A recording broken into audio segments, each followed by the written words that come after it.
It was just after 7 on a Tuesday evening when I heard the knock. 3 sharp raps, spaced with the precision of someone who wanted to be taken seriously. The sun had dipped behind the ridgeline, casting a blue haze over the street. I was still in slacks and a dress shirt, sleeves rolled bourbon, sweating in a low ball on the table beside me. The house was quiet, my kind of quiet. No clients, no courtroom, just my home. The knock came again, this time heavier. I stepped to the door, instinctively checking the side window. A man stood on my porch. Dark tactical-style pants, a blue polo with a gold-embroidered badge stitched just above the heart. He wore wraparound sunglasses, despite the dying light, and a utility belt with a handheld radio clipped to it. His stance was authoritative, legs slightly apart, chest out, like he belonged on a recruitment poster for mall security. He held up a laminated ID that read, HOA Compliance Enforcement Officer, Maple Pines Community Oversight. I opened the door halfway. "Evening," he said with a short nod. "I'm Officer Trent Marshall. We're conducting a compliance sweep for the HOA. Got reports of non-permitted alterations to fencing and potential code infractions on the back deck. I'll need to conduct a property inspection." There was no smile, no neighborly tone, just straight to business. I raised an eyebrow. "You'll need to inspect my property." "Yes, sir." HOA Regulation 14B grants entry for visual verification in cases of repeated or unresolved reports. You can review the notice here. He held out a stapled packet of paper. I didn't take it. Instead, I asked, "Who exactly are you with again?" He shifted. "Maple Pines Community Oversight, a subdivision of Civic Residential Compliance. Not Maple Pines HOA. No, sir. We're contracted through the HOA for compliance actions. External enforcement standard protocol for repeat cases." Repeat cases. I'd never had a violation, never missed a payment, never even got a courtesy letter in my mailbox. I'd lived here quietly for 3 years, bought the house outright in a private sale before the HOA even updated their database. And more importantly, I was a county prosecutor. I knew the law. I also knew HOA compliance officers didn't have jurisdiction to step foot on private property without permission or a court order. But I didn't let on, not yet. "Let me get my shoes," I said casually. "You said fencing issues." He nodded, flipping the packet. "Yes, sir. And we've got neighbor complaints about your deck being enlarged without an approved permit. Satellite images support it. Also noted possible drainage rerouting." I shut the door slowly and walked into the kitchen. My shoes were by the back entrance, but I wasn't going for them. I grabbed my phone and opened the recording app, hit record, and slipped it into my shirt pocket. Then I turned on the small security camera mounted just above the doorframe. It wasn't connected to a service, I'd never needed it, but it worked just fine for offline backups. I came back to the front door. "I think I'll pass on the inspection tonight," I said flatly. He stiffened. "Sir, refusal to comply may result in escalation. You don't have a right to enter my property without a warrant. That's the law. Even if you were real." He blinked, just for a second. Then his mouth tightened. "I'm going to need you to sign this refusal of compliance notice, Mr. Garner. This interaction is being documented." I didn't move. "Let me make something clear. I've never received a single HOA violation. I know for a fact they've never contracted enforcement out to Civic Residential Compliance because I've been reviewing local contract records for a zoning case all week." That part was true. I had just finished a civil suit involving improper HOA ordinances, had all the recent filings on my laptop.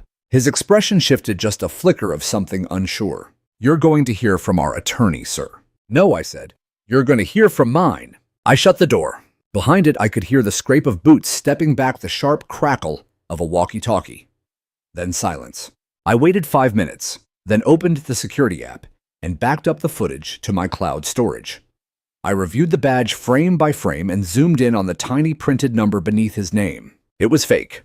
The ID used a state seal from Missouri 2 states over. The badge itself had the wrong year on it. I felt the old courtroom switch flip in my brain, the one that sorted evidence, tracked tone, and mapped motive. Whoever this guy was, he'd tried to bluff his way onto my property under the cover of HOA enforcement. But what he didn't know, I don't bluff, and I don't bend. By the next morning, I had a plan and a subpoena template already open. By dawn, I was already on the move. The coffee in my thermos went untouched as I sat in my home office toggling between databases, reviewing county filings, contract registries, and HOA public disclosures. The man who called himself Officer Trent Marshall had no professional footprint in law enforcement, no certification, no registration, nothing. He was a ghost, but ghosts leave shadows. I ran the name Civic Residential Compliance.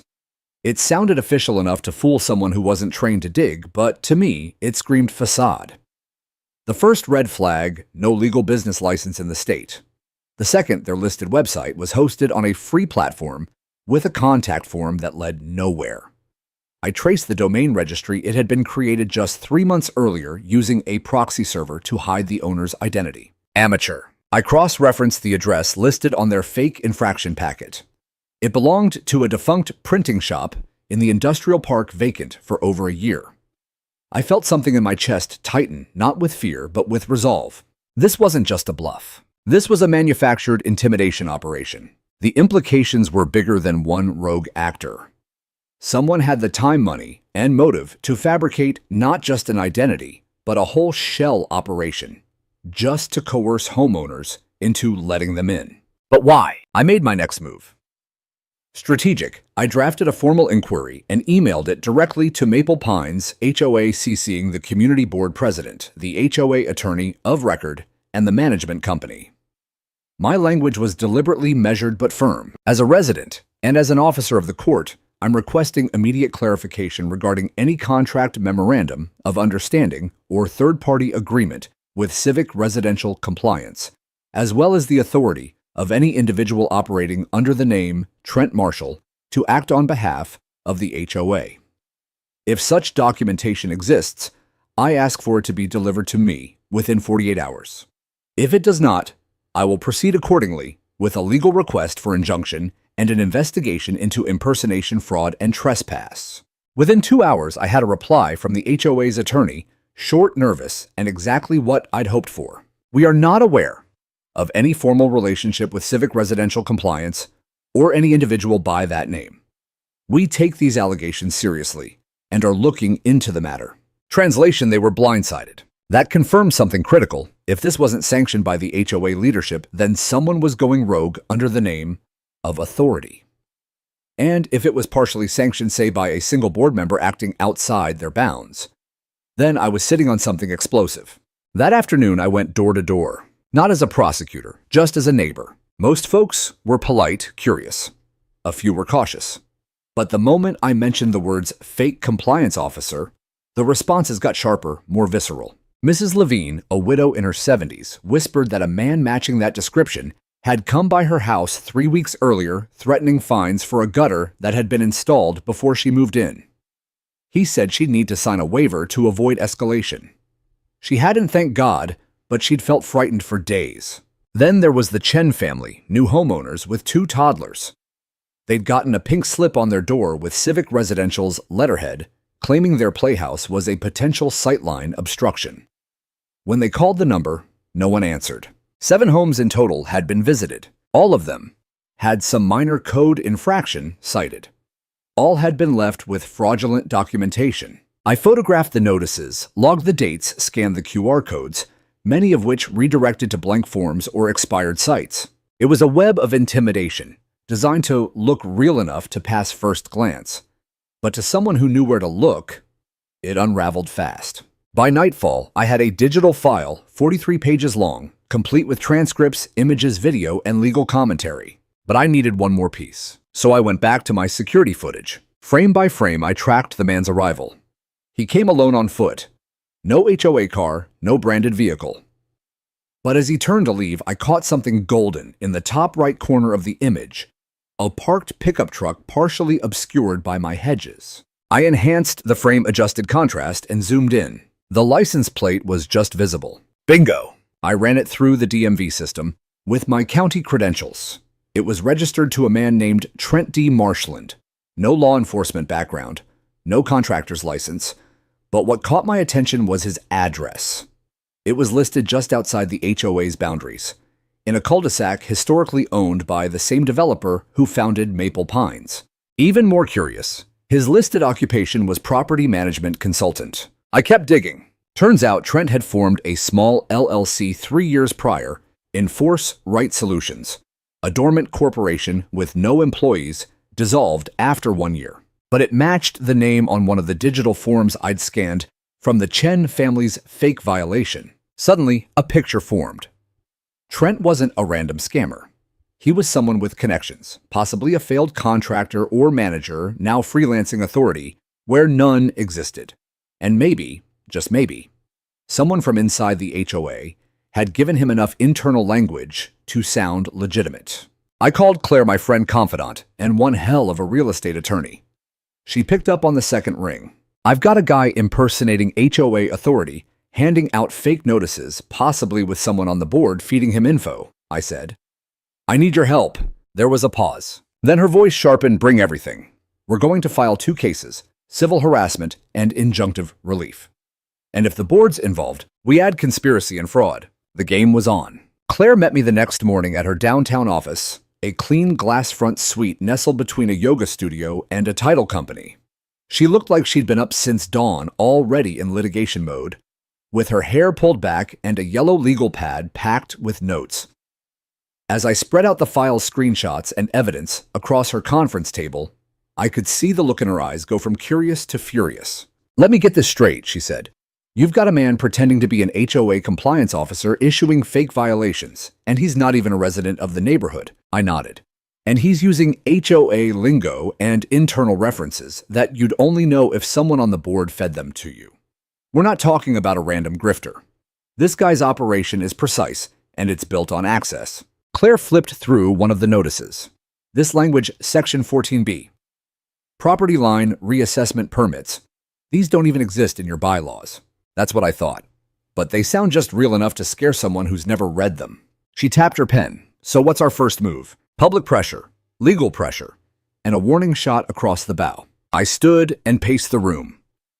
We're going to expose the fraud, file a petition for a cease and desist, and put the HOA on notice that if anyone within the board is coordinating with him, we'll name them individually in a civil suit.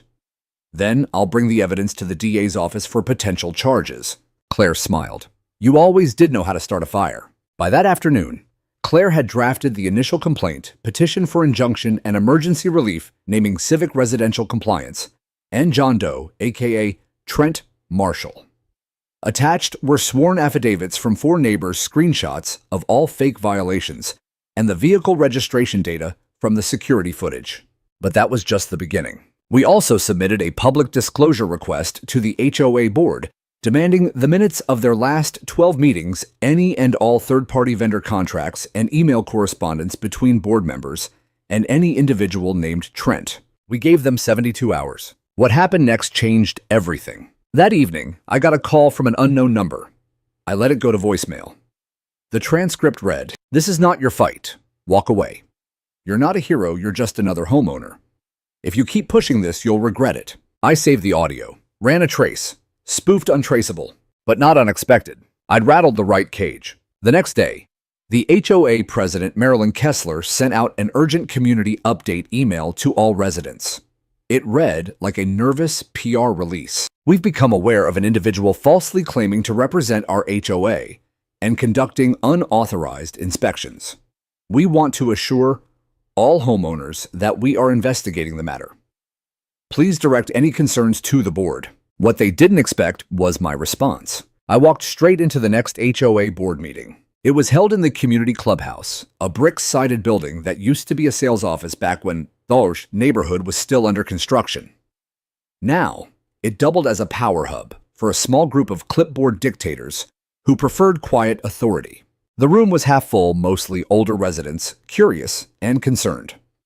I walked in wearing my work suit, briefcase in hand, and nodded politely to the rows of chairs. Marilyn sat at the center of the board's table, flanked by 4 members.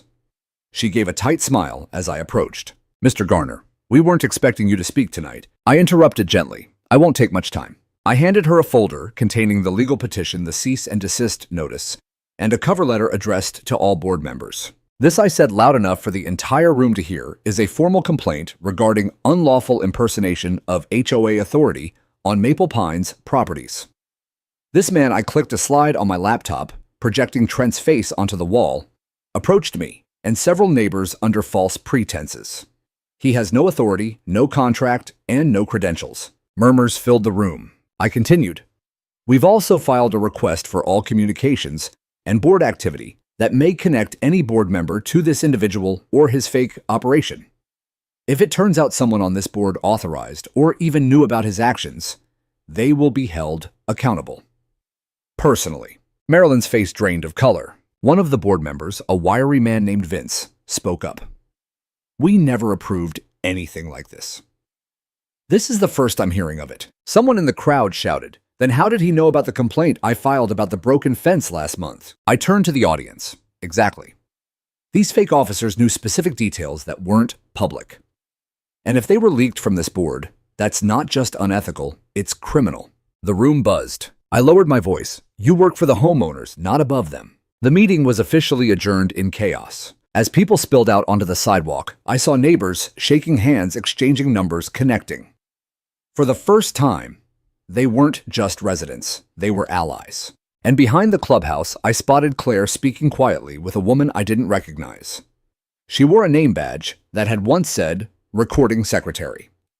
Her eyes flicked to mine, cautious but determined. Claire walked over and whispered, she wants to talk. Says she has documents, emails, and a flash drive. I felt my pulse quicken. The kind of documents, I asked. Claire nodded. The kind that proved someone inside the HOA brought Trent in and paid him off the books. That was it. The leverage we needed. The flash drive sat on my desk like a live wire.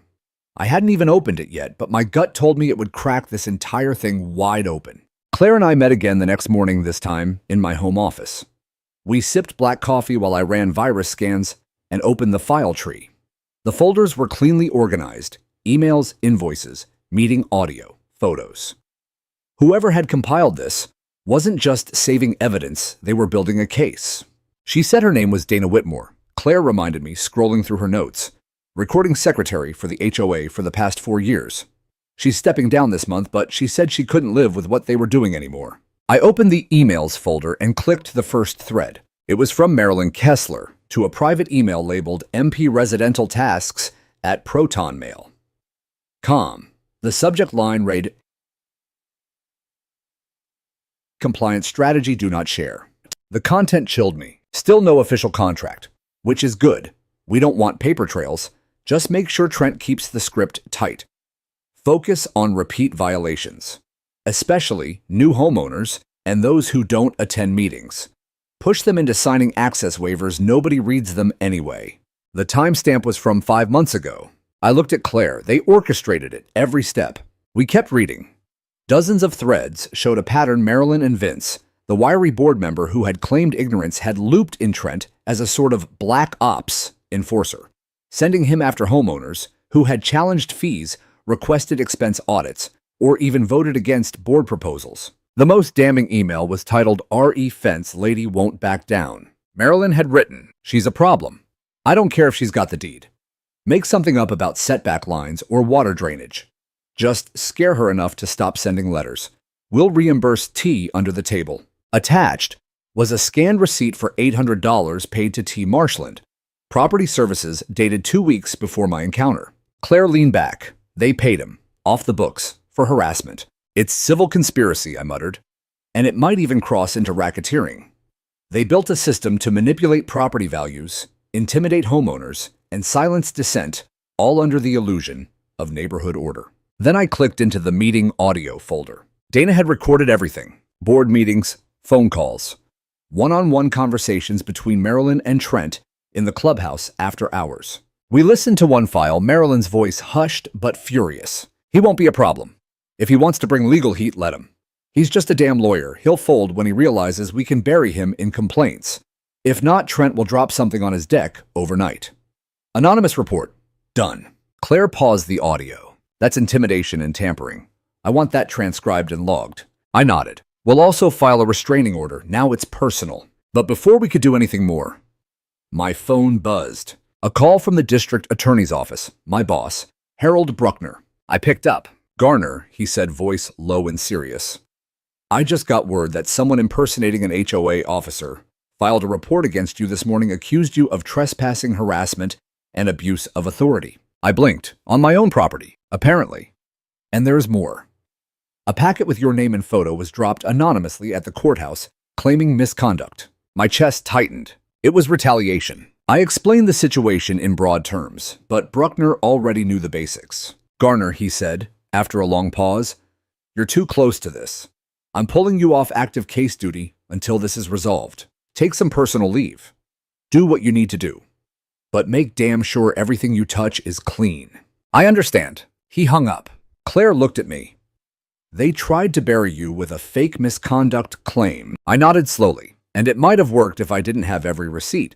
The next move had to be big, so we filed 3 actions that afternoon. An injunction against civic residential compliance, naming Trent Marshland and demanding they cease all activity in our community. A restraining order protecting me, the Chen family, and Mrs. Levine from direct contact. A formal referral to the State Attorney General's office for an investigation into HOA corruption and misuse of funds.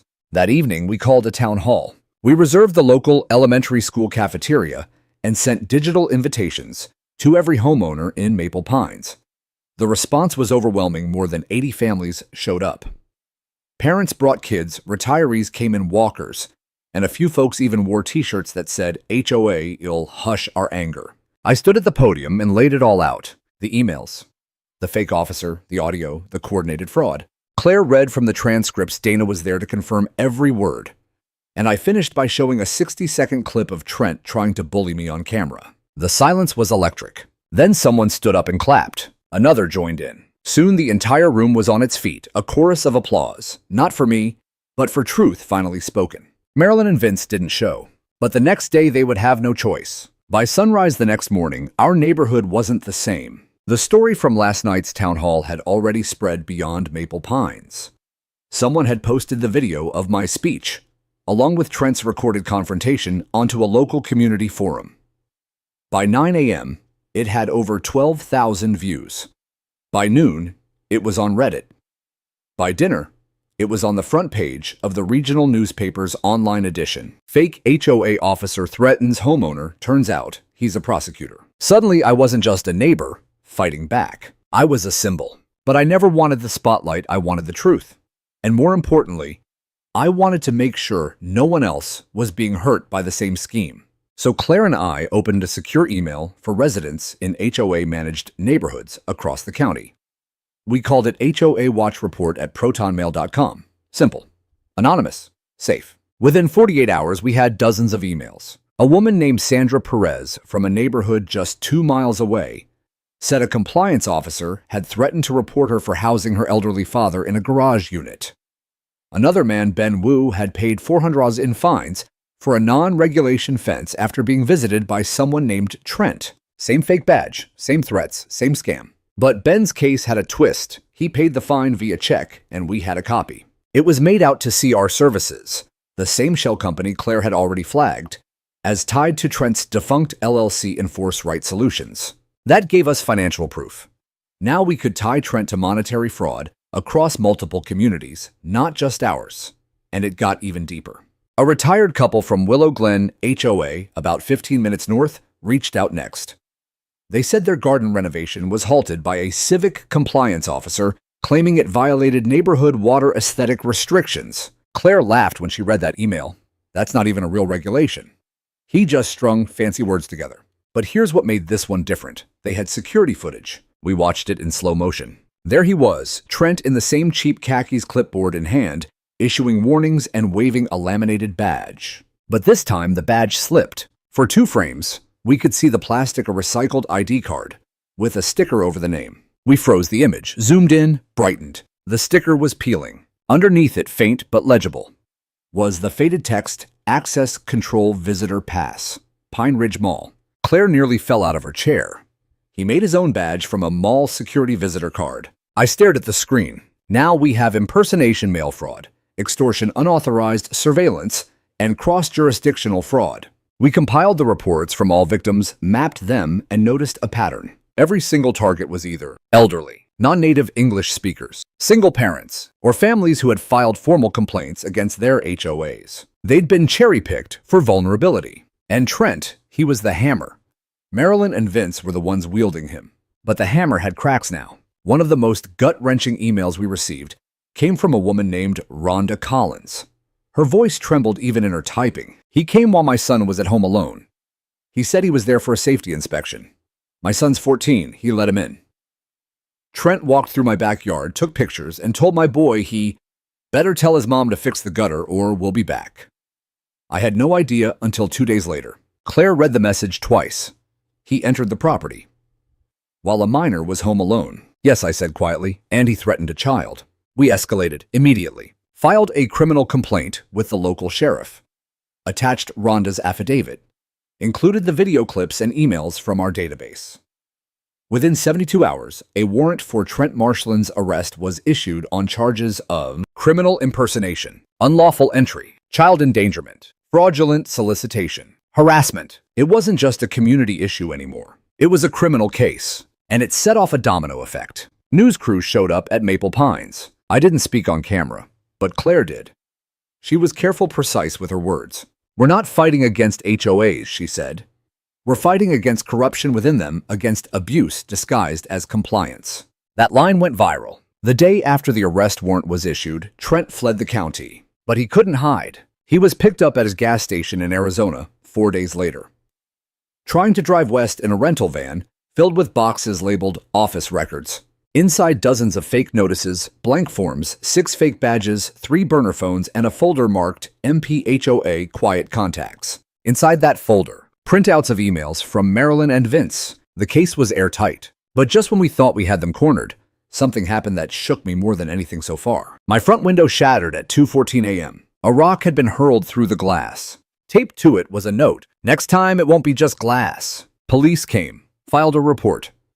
The note had no fingerprints, no DNA. No surveillance caught the thrower. But I knew who it came from. We were winning, and that made someone very, very afraid. I stood in the darkness of my living room, glass shards crunching under my feet, and felt something unexpected. Not fear.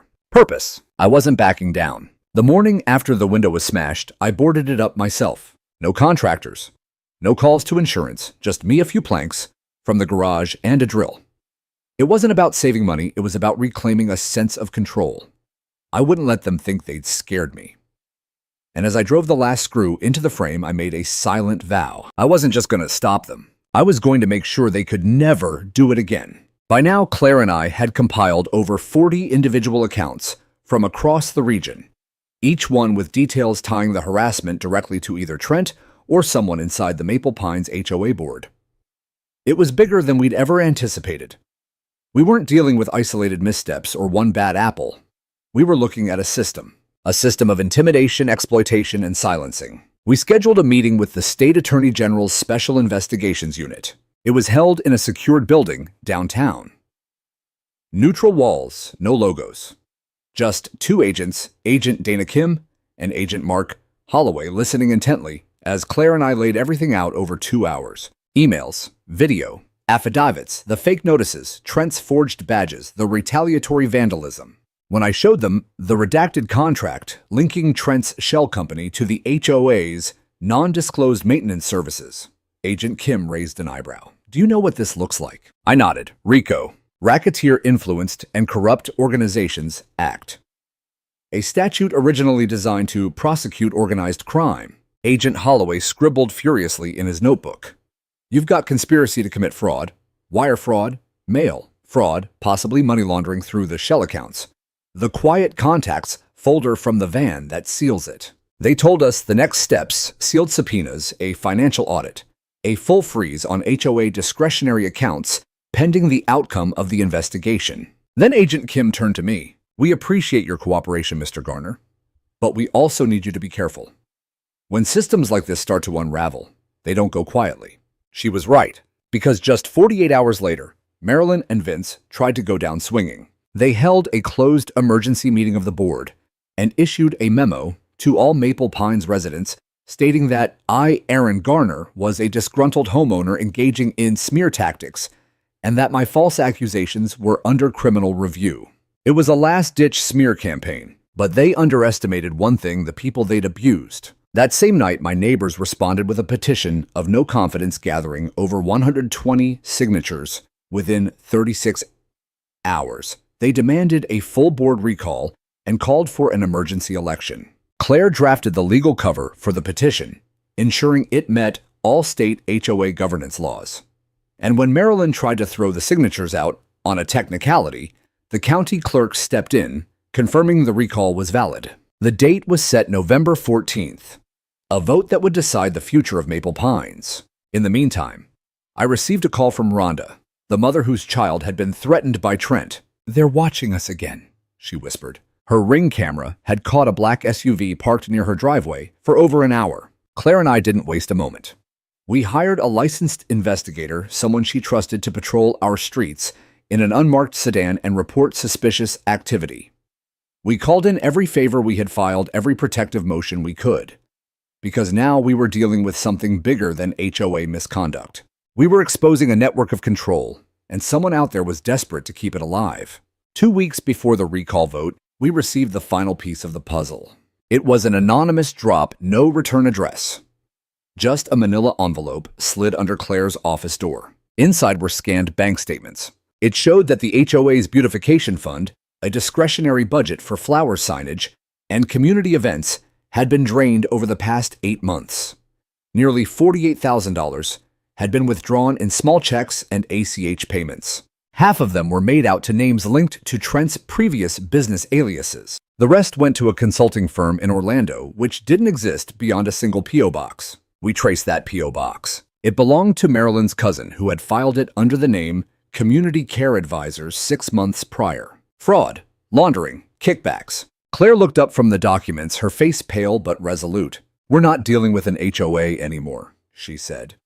"We're dealing with an organized racket using HOA status to enrich themselves, and they've been using residents as pawns." I nodded slowly. Not for much longer. We made our final filing that afternoon, a class action lawsuit on behalf of 18 named homeowners, a civil RICO complaint submitted to the U.S. District Court, a formal motion to suspend all board member powers until the recall vote. Local media ran the headline the next day. Prosecutor leads residents in fight against HOA corruption scheme. And just like that, it was no longer our private battle. It was a movement. And it had teeth. The morning of the hearing, Maple Pines felt like a town preparing for battle. Every driveway had cars parked tight. Every mailbox bore a flyer calling for reform. Every porch light that flickered felt like a beacon, not of warning, but of awakening. Claire and I arrived at the county courthouse early, walking past news vans and camera crews lining the sidewalk. For once, I wasn't the one holding the microphone. I was holding the truth. The courtroom was standing room only. Residents from our neighborhood and several others packed into the gallery, murmuring anxiously as the judge took the bench. Our case was filed under Emergency Civil Motion Garner et al. v. Maple Pines HOA Board. The motion requested an immediate injunction against the current board members pending a criminal investigation and recall vote. The defense table was sparsely populated. Marilyn Kessler sat stone-faced, wearing a business suit 2 sizes too sharp for the mess she'd created. Vince sat beside her, hunched like a collapsing deck chair.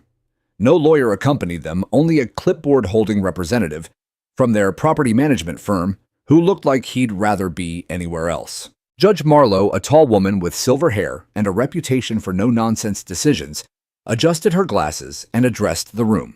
"I understand we have multiple filings motions and a growing audience. Let's begin with clarity." Claire stood and delivered opening remarks. In just 6 minutes, she outlined the case, the fake compliance officers, the unauthorized fines, the impersonation, the threats, the retaliation. She brought receipts, and when the judge asked for supporting evidence, Claire produced color-coded binders, one for each exhibit. I watched Marilyn squirm as a still photo of Trent's mall badge was displayed on the court projector. I saw Vince flinch when audio played of him chuckling about scaring the foreigners into paying double. Then I took the stand. I testified under oath about my own encounter. I told the court about the forged notice, the confrontation on my porch, the man who called himself an HOA officer, and how within days, retaliation arrived in the form of false accusations, vandalism, and harassment. I am not just a prosecutor, I told the court.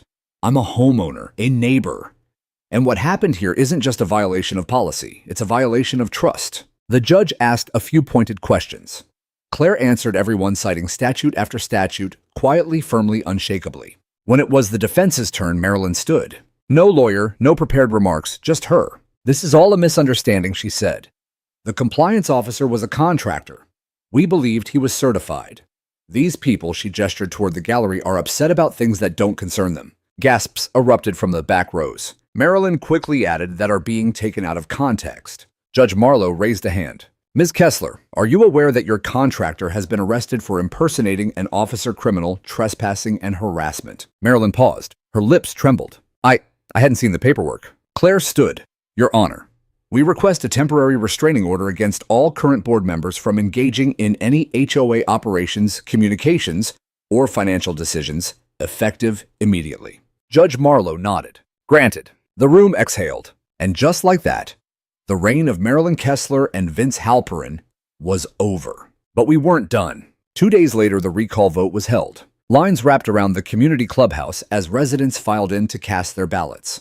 Older couples, young families, veterans, renters, owners, people who had never spoken at board meetings before now stood in groups trading stories. I got a fine for a fake violation. They threatened to tow my car. They said I owed dues from before I moved in. By the end of the day, the result was overwhelming. 141 to us. 8. The board was dissolved. A temporary committee was put in place to manage affairs until a proper election could be organized with oversight from the county. That night, we celebrated in Claire's backyard. No cameras, no speeches. Just neighbors laughing, sharing food, sitting under string lights and stars. It felt like the community we'd all wanted from the beginning. A place not ruled by fear or silence, but by care, transparency, and mutual respect. Later that week, I received a letter. It was from the state attorney general. They were launching a full-scale investigation into HOA corruption across the region, using our case as precedent. The story had inspired other communities to step forward. Similar complaints were flooding in from 5 counties. And as the legal process played out, indictments, depositions, asset freezes, I found myself reflecting not on what we'd lost, but on what we'd reclaimed. Our voices, our power, our homes, and maybe, just maybe, a little bit of peace. The indictments came faster than I expected. Within 2 weeks of the court's ruling and the board's official removal, the state attorney general's office issued a formal press release. A coordinated investigation has uncovered systemic fraud and abuse within multiple HOA organizations operating in the state. Arrest warrants have been issued for 5 individuals, including former Maple Pines board members and their contracted enforcers.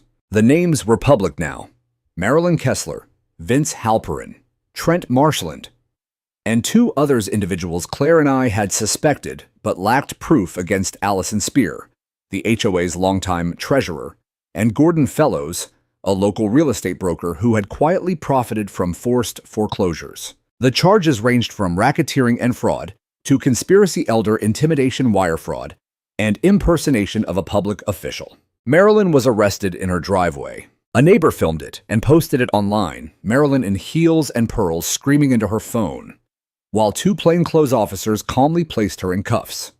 It went viral within hours. The caption read, "HOA Queen finally faces the music." Vince turned himself in the next day, escorted by a lawyer with no media presence. No apology, no statement, just silence. Trent, already in custody in Arizona, was extradited back to the state and placed in protective custody after claiming he had been just a pawn in a larger game. It didn't earn him sympathy, but it did trigger something bigger. Because what he gave investigators next changed everything. Through his plea agreement, Trent handed over a detailed ledger, dates, payments, instructions, proving a coordinated HOA exploitation ring involving over 10 neighborhoods in 3 counties. The racket had targeted elderly homeowners, immigrants, and financially vulnerable families, issuing fraudulent violations to pressure them into issuing or selling quickly. And behind it all, a consulting group masked as a compliance services firm, billing HOAs for inspection reports that were entirely fabricated. The moment this hit the press, I started getting phone calls from attorneys, journalists, whistleblowers, and even state representatives. One call stuck with me. "Mr. Garner," a senator said, "on the other end, you've just exposed something we've suspected for years. We want you to testify before the Joint Housing Oversight Committee." I paused. "As a prosecutor or as a homeowner?" "Both," he replied, "but mostly as the man who didn't back down." In the meantime, life in Maple Pines began to change. Without the HOA board, things didn't collapse, they breathed. People began volunteering for community maintenance. One retired neighbor mowed the public walkways. Another repainted the benches. A teen set up a Saturday cleanup crew. The community didn't fall apart, it came together. Claire and I formed a volunteer transition team helping coordinate with the county until a fair election could be held. We created a digital archive of the case for public use, including templates for complaints, records, requests, and advice on how to challenge HOA overreach legally. The site was called hofreedom.org. Its motto, your home, your voice. In its first week, it had over 180,000 hits. Still amid the progress, danger lingered. One evening, I returned home to find a dead bird nailed to my mailbox. No note, no witnesses. Just a silent, gruesome warning. I reported it. Investigators suspected someone connected to Gordon Fellows who hadn't been arrested yet, but no charges stuck. I reinforced my cameras, added motion lights, and met with a personal security consultant. Claire said nothing that night, but she didn't sleep. The next morning, she looked at me across her coffee cup and said, "Promise me something. Anything. Whatever happens next, we don't let this consume us." I nodded. Because the truth was, I had started to lose sight of where this all began, not with courtrooms or subpoenas, but with a knock on my door and a stranger claiming control over my life. And I had answered not with fear, but with resolve. Now I was being asked to carry that resolve forward. Testifying before the state committee was surreal. I stood in front of a panel of elected officials with news cameras blinking silently in the back row. I told them everything from the false violations to the legal battles, the threats, the broken windows, the dead bird. But I also told them this: homeowners associations can be valuable. They can protect property values, mediate disputes, preserve a neighborhood's charm. But when unchecked, when controlled by fear, secrecy, and fraud, they become the very thing they're supposed to prevent. The villain behind the picket fence. The room was silent for a long moment. Then came applause, not performative, not theatrical, but genuine. From the audience, from the staffers, even from two committee members who had themselves once been HOA board members. Legislation followed. A bill was introduced, the Homeowner Protection and Transparency Act, requiring full financial disclosure of HOA budgets, public audit trails for all fines and enforcement actions, state certification for HOA officers, a clear appeals process for any violation, and perhaps most importantly, a criminal review board for HOA abuse complaints. The bill passed through committee with unanimous support, and as the headlines shifted from corruption to reform, I began to see what I hadn't dared hope for. Change wasn't just possible, it had begun. One lawn at a time, one neighbor at a time, one voice amplified until it became a chorus. By late spring, my role in Maple Pines had shifted entirely. I was no longer just the guy who'd stood up to the fake HOA cop or the prosecutor who brought down Marilyn and her cronies. I had become something else, something quieter but no less powerful, a steward of trust. A neighbor people turned to when they didn't know where else to go. It started with small things. A couple down the street asked if I could review a lease agreement their landlord wanted them to sign, just to make sure there weren't any hidden clauses. A teenager emailed me a video clip of someone leaving anonymous letters on his grandmother's porch trying to intimidate her into selling. Another neighbor, Ms. Dorsey, a widow in her 70s, brought over a shoebox full of old HOA letters, some of them dating back a decade. "They always made me feel like I didn't belong," she whispered. We sat at my kitchen table with a pot of tea and went through them one by one. Most were bluff, some were technically legal but improperly issued. One, however, was outright fraudulent, a backdated lien demand with no legal basis. Claire helped me file the paperwork to nullify it. Ms. Dorsey cried when she read the letter of release. "You helped me breathe again," she said. That was the moment I realized. The fight wasn't over, it had simply changed shape. The HOA was gone, yes. The board dissolved. But the scars they left, the fear, the confusion, the silence, they remained in the corners of people's lives like mold in forgotten drywall. So we did something about it. Claire and I converted the garage behind her office into a community advocacy hub. Nothing fancy. Just folding chairs, 2 laptops, a scanner, and shelves full of printed guides with titles like Understanding Your Deed, How to Spot a Fake Violation Notice, Standing Up to Harassment, Your Rights Explained. We ran it 3 evenings a week and Saturday mornings. People came in nervous. Most left empowered. One man brought in a cease and desist letter he'd received from a neighboring HOA on letterhead that looked suspiciously like the one Trent used. We ran the font through a metadata reader. Same signature file, another fake operation. We passed it to the state investigators. The web was larger than anyone imagined. But something else began to shift this time. Not in fear, but in culture. People started talking. Not yelling, not gossiping, talking. About bylaws. About rights. About shared values, what they wanted their neighborhood to feel like. Kids chalked up murals in the community park. Neighbors organized potlucks instead of formal HOA meetings. The volunteer lawn crew became a small brigade mowing not just common areas, but the lawns of elderly residents without asking for anything in return. A couple even started a monthly newsletter, The Pines Post. Its tagline, "Truth over tyranny, neighbors over nonsense." I smiled every time I saw a copy in someone's mailbox. Then something I didn't expect happened. A group of homeowners approached me and asked if I'd consider running for mayor of our small municipality. I laughed at first. Me, the guy who used to spend weekends restoring vintage radios in his basement. But the more I thought about it, the more it made sense. Not because I wanted power, but because I understood now more than ever that good governance begins where people live. It begins with clarity, compassion, and standing up when it's uncomfortable. I told them I'd think about it. That night, Claire and I sat on her porch under a blanket. The spring wind carried hints of jasmine from the neighbor's fence. "You know," she said, "if you did it, you'd still have time to restore your radios.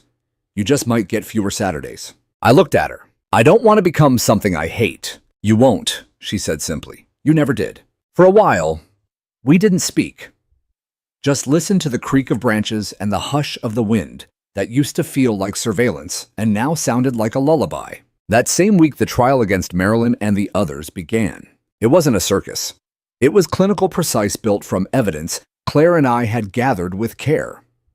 The jury heard hours of testimony from homeowners, accountants, legal experts, and even Trent, who, despite his complicity, gave damning evidence about the internal directives he received. Emails, memos, scripts for intimidation. The verdicts were unanimous. Marilyn Kessler guilty on 5 counts, including conspiracy to commit fraud and racketeering.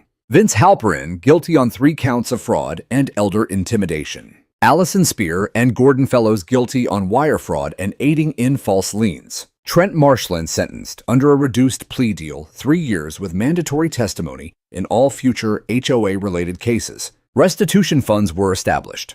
Affected homeowners began to receive letters promising compensation. And in a moment that brought everything full circle, I was called to read the victim impact statement. I stood before the court, looked at the faces of the people who had tried to make me feel powerless in my own home, and said, "You tried to claim my property, my voice, and my peace of mind. But what you didn't count on was that I know the law. And now so do my neighbors. You didn't silence me. You created a movement." That day, the courtroom didn't erupt. It didn't need to. Justice had a quieter sound, the echo of a gavel, the shuffle of papers being signed, the collective sigh of a neighborhood finally allowed to exhale. Summer returned to Maple Pines, but this time it wasn't marked by frustration or fear. It was marked by freedom.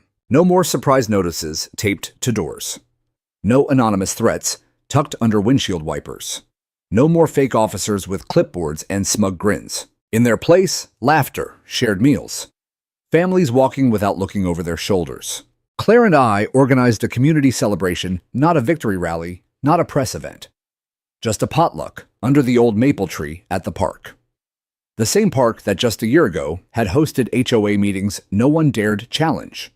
Now it was alive with music, folding chairs, children racing barefoot in the grass.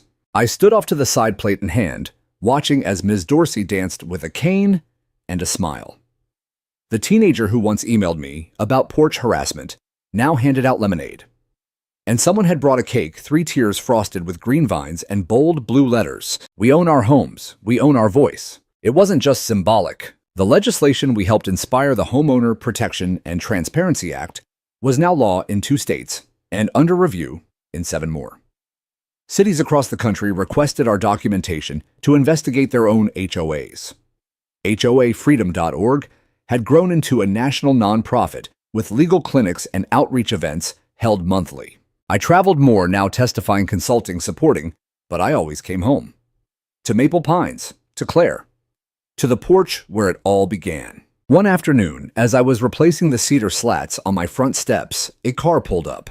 Out stepped a woman I didn't recognize, early 50s, dressed simply holding a manila folder. "Are you Mr. Garner?" she asked. "I am. I'm from Blue Meadow Estates. I think we're next." I set down my drill and nodded toward the porch. "Let's talk." That's what it became. My home, once a target, had become a refuge.